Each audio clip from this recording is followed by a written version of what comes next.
Hi అండి. Double bedrooms గురించయితే ఈరోజు news అయితే వచ్చింది. ఏంటంటే హ్మ్.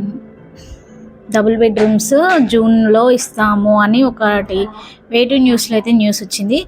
అయితే నేను ఎప్పుడు గూగుల్‌లో అప్లికేషన్ సెర్చ్ చేసుకుంటా అనమాట. ఎవ్రీ టైమ్ నాకు లిస్ట్ 2లో వస్తుండే నాది అప్లికేషన్ చెక్ చేసుకుంటే. కానీ ఈసారి లిస్ట్ 3లో వచ్చింది అప్లికేషన్ చెక్ చేసుకుంటే. ఏంటంటే మా రిమార్క్స్ ఏముంది అంటే అందులో మా డ్యాడీకి గవర్నమెంట్ జాబు అండ్ ఆయనకు 4 వీలర్ ఉందని నన్ను లిస్ట్ 2 నుండి లిస్ట్ 3లోకి పడేసినారనమాట. అయితే నాకు పెళ్ళయింది.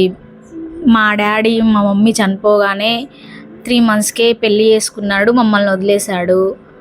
మా ఆయన నన్ను పెళ్లి చేసుకున్నాడు. మాది లవ్ మ్యారేజ్. మా మమ్మీ చనిపోయిన 1 ఇయర్‌కి పెళ్లి చేసుకున్నాం మేము. అయితే మాకు ఏ రకంగానూ మా డ్యాడీ హెల్ప్ చేయలేదు. ఇప్పుడు మాకు అదే మా డ్యాడీ పెళ్లి చేసుకున్న ఆమె రీసెంట్‌గా మాటలాడడం స్టార్ట్ చేసింది. అది కూడా ఆమె స్వార్థం కోసము. సవతి తల్లుల్ని నేను టీవీలలో చూడడమే కానీ ఎప్పుడు లైవ్‌లో చూసింది లేదు. సో నాకే ఎక్స్పీరియన్స్ అవుతుందని అనుకోలేదు. ఆమె ఏం చెప్తుందంటే, మీ డ్యాడీ ఆల్రెడీ మీతోటి సంబంధం లేదని రాయించుకున్నాడు కదా, సంతకాలు పెట్టించుకున్నాడు కదా అని అంటది. ఏం మాకు తెలియదు ఆయన పెట్టించుకుంది లేదు. మాకు తరతరాలుగా ఒక ఇల్లు ఉండే, మా మమ్మీకి హెల్త్ బాగాలేదని ఆ ఇల్లు తాకట్టు పెట్టి డబ్బులు తీసుకొని దానికి వడ్డీ కట్టకుండా ఉన్నాడు మా డాడీ. గవర్నమెంట్ జాబ్ అయినా కానీ వడ్డీ కడతలేదని మా డాడీ మాకు ముందే చెప్పలేదు. చెప్పకుండా లాస్ట్లో వడ్డీ పెరిగిపోయింది, ఆయన ఇల్లు తీసేసుకుంటా అంటున్నాడని చెప్పేసి ఆ వడ్డీ కింద కొంచెం అప్పు, అసలు వడ్డీ కింద పోను కొంచెం మిగిలితే ఒక 2 లక్షలు ఇచ్చిండు అంతే. ఇక మాకేం లేదు, ఆయన నుండి వచ్చింది. మాకు పూర్లు చేసింది లేదు, ఏం లేదు. మేము అడిగినప్పుడు చేస్తాం అని చెప్పినాడు కానీ చెయ్యలేదు.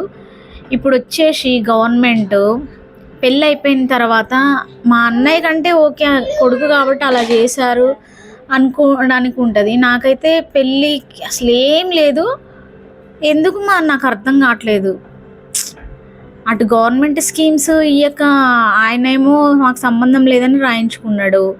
వీళ్ళేమో మీ నాన్న అని అంటారు. ఆ కొత్తగా వచ్చినామేమో చెప్పా పెట్టకుండా పెళ్ళి చేసుకొని మేము మా పెద్దలను అడిగి పెళ్ళి చేసుకున్నాము అంటారు. మా డాడీ వాళ్ళ తరపు వాళ్ళే ఫ్యామిలీ అంట. మరి ఫ్యామిలీ అని వాళ్ళకి అందరికీ గవర్నమెంట్ స్కీమ్స్ అన్నీ వస్తున్నాయి. మరి ఫ్యామిలీ కాదు, నేను మా అన్నయ్య ఫ్యామిలీ కాదు, మరి గవర్నమెంట్ స్కీమ్సే రావట్లేదు మాకు. మేము ఏం చెయ్యాలి?